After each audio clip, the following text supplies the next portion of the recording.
Hello and welcome to the world wide post. दोस्तों, North Korea का leader Kim Jong Un और Korean war से related major updates निकल कर आ रही है। किम जोंग उन ने ना कहा कि एक बड़ी वॉर की तैयारी किया जाए और हम इस पर आगे डिस्कस करेंगे। एक्चुअली हुआ क्या यहाँ पर के ये है नॉर्थ कोरिया और यहाँ का सुप्रीम लीडर है किम जोंग उन। रिसेंटली एक स्टेटमेंट दिया है कि जंग की तैयारी को तेजी से बढ़ाया जाए। यह अनाउंसमेंट नॉर्थ कोरिया के एनुअल रिव्यू के दौरान आया था। अब देखो, सबको मालूम है कि नॉर्थ कोरिया ना अपने आप में एक हर्मिट किंगडम है जो दुनिया से हमेशा कट ऑफ रहता है। ये कंट्री हमेशा सीधे तौर पर अमेरिका से टकराता है, धमकियां देता रहता है। किम जोंग उन ने अपने सिटीजन्स और मिलिट्री से कहा कि वो जल्दी जंग के लिए तैयार हो जाए।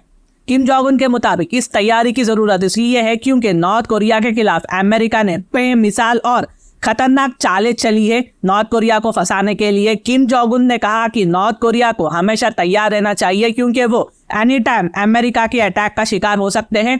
यह डिसीजन उनकी तरफ से आया है जब किम ने नॉर्थ कोरिया के एनुअल रिव्यू के दौरान अपने ऑफिशियल के साथ मीटिंग की थी। इस मीटिंग में उन्होंने पिछले साल के डेवलपमेंट्स को एनालाइज किया और फ्यूचर प्लान्स इंक्लूडिंग 2024 का बजट और एजेंडा भी इस मीटिंग में शामिल था। पियोंगयांग में यह वीक नॉर्थ कोरियन सरकार के लिए काफी बिजी रहा है। सीनियर लीडर्स अपने मर्सिडीज बेंज लिमोसिन और मर्सिडीज बेंज सेडन में आए थे, लेकिन टेक्निकल यूएस लग्जरी गुड्स पर लास्ट सैंक्शंस की वजह से नॉर्थ कोरिया में बैनड है। लेकिन लगता है कि ये cost top North Korean officials के लिए इजी अवेलेबल है। देखो गाइस, ये पॉइंट के करना हमें ये समझ में आता है कि नॉर्थ कोरिया में कानून आम जनता पर बिल्कुल अलग है और रूल करने वालों पर अलग है। इससे ये साबित हो जाता है। सारे senior workers party of Korea के लीडर्स कैपिटल में इकट्ठा हुए थे एक एनुअल रिव्यू के लिए। हर साल सेंट्रल पार्टी कमेटी की प्लानिटरी मीटिंग होती है और इस साल बिना वैसा ही हुआ है। सीनियर लीडरशिप ने अपने रिपोर्ट्स प्रेजेंट करने के लिए इकट्ठा होकर अपने सुप्रीम लीडर किम जोंग उन के विजनरी पॉलिसीज को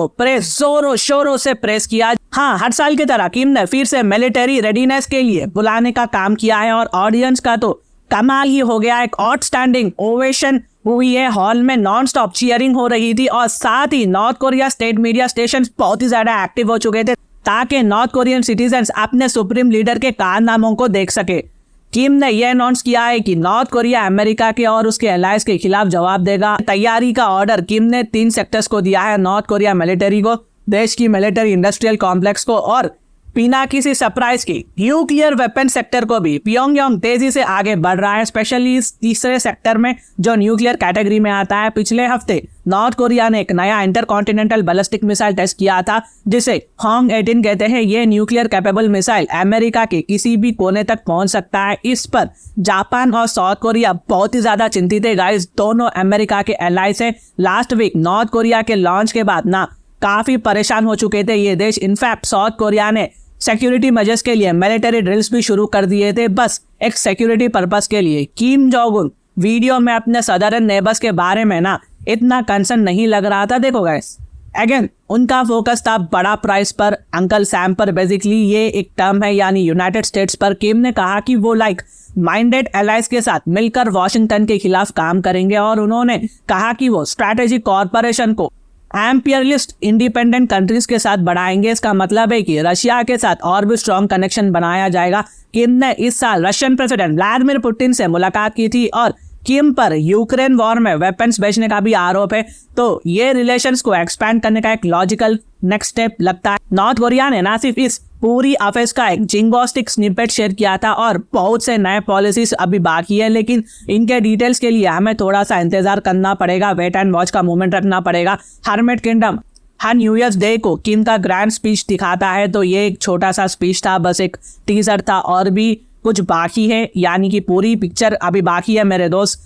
अगर आपको इससे रिलेटेड कुछ भी डाउट हो ना तो आप मुझे कमेंट करें, मैं आपको उसका जवाब दे दूंगा, साथ में आपको एक अच्छा सा हार्ड भी दे दूंगा। और अगर मेरी वीडियो इन्फॉर्मेटिव दिखे तो इंटरनेशनल अफेयर्स के लिए आप मेरे चैनल को सब्सक्राइब कर सकते हैं। Thank you for watching, thank you for hearing, God bless you all.